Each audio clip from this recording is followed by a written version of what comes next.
மாய்கை என்ற என்னன்னு கேட்டான். நிலையில்லாத நிலை என்று மயங்குவான். நிலையில்லாத நிலை என்று மயங்குகின்ற மயக்கமே பிறவிக்கு காரணம் என்றான். அந்த காரணம் இதுதான் அறம்பாவம் என்னும் அருங்கயிற்றால் கட்டப்பட்டிருக்குன்னா. அப்போ அதுக்கு என்ன உபாயம்? இப்போ இந்த தமிழ்நாட்டில் மட்டும் இந்த வாய்ப்பு இருக்கு.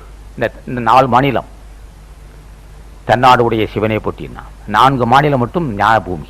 வடநாட்டில் இருக்கலாம், எனக்கு தெரியாது, இல்லை என்று சொல்வதற்கு நான் ஆள் இல்லை. இந்த 4 மாநிலமும் தமிழகம், கேரளம், கர்நாடகம், ஆந்திரம், இந்த 4 மாநிலமும் சத்திய பூமி. இது இங்கே தட்ப வெப்பம் சமமாக இருக்கும். இந்த பூமியில் ஒருவன் பிறந்தால் அவன் கொடுத்து வைத்திருக்க வேண்டும். ஏன் ஐயா பூமியில் பிறந்தும் ஏன் ஒருவன் வன்மனமாக இருக்கிறான்? அவனை சொன்னால் புரிந்து கொள்வான். இந்த 4 பூமி, இந்த 4 மாநிலத்தில் சத்திய பூமியில் பிறந்தால் வன்மனம், நீ போறது சரியில்லை என்றால் கேட்பான். அது தமிழகத்தில் பிறந்தால் நிச்சயம் கேட்பான், நீ போறது சரியில்லைப்பா, என்ன பொழு மூர்க்கத்தனமா இருக்கு, பாவம் சரியே என்று சொன்னால் ஒரு நிமிடமாக சிந்திப்பான். இந்த பூமியின் சாரம். மற்ற பூமியில் பிறந்தால் அந்த வாய்ப்பு இல்லை. அது அந்த அந்த இந்த மண்ணில் பிறந்தவர்களுக்கு அந்த வாய்ப்பு இருக்கு. அறம்பாவத்தை அறிந்து கொள்வார்கள்.